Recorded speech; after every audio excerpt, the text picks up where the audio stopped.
Nzambe totongoli mikongo ensemble na bandeko na ngako pesa yo merci to bonde to pesa merci.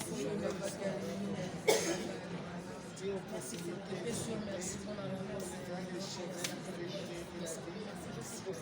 merci pour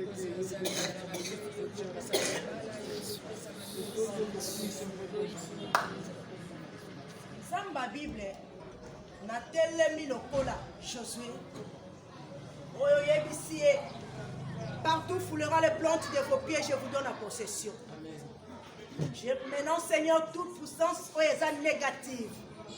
Oui, il y a pour créer des compréhensions. Et il y a pour tout de la cérémonie na biso. Na kati to libanda, doranda impuissant et inopérant au nom de Jésus.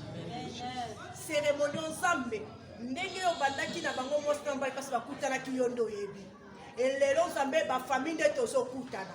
Tika les deux familles na rencontre oyo ensemble bolingo et mataki no retour na yo Jésus. Na yebi na consacrer Seigneur moment oyo. Tika banji na yo bazala kata cérémonie oyo. Yawe versement ya d'autres ezala pona honneur na yo. Yo moko lobi que le mariage soit honoré de tous. Et nzambe to ye babongo ko accomplir eza parole na yo oyebisi biso. Nzambe nyoso to so tika le tika oyo. Tika makila mwana no Yesu régner likolo na yango. Oya koluka so comme porte d'entrée et que dans cela la biloko ba pesi na kota na sala likunya na menacer couple. Nzambe telemo lobi ya moi la vengeance à moi la rétribution. To sengi règne no na kate sika oyo. To sengi règne no na kate sika oyo. Nzambe ezala bilia ba ko présenter tika ezala ko peto la makila mwana de Yesu Christ. Pambola toutes les deux familles.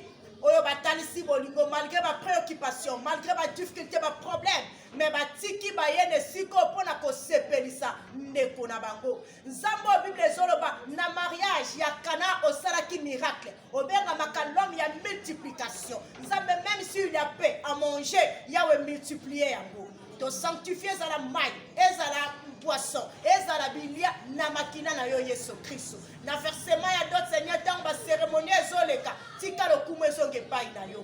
Régner na kate de sika oyo. Et sengola molo mo santu e régner na kate de sika oyo. Ata ayaki na motema mabe, oya so luka makao mabe, nzambe tiko bongo na motema na ye. O changer yango tonda ne sengo. Aloba ete oui a son a sepel parce que tel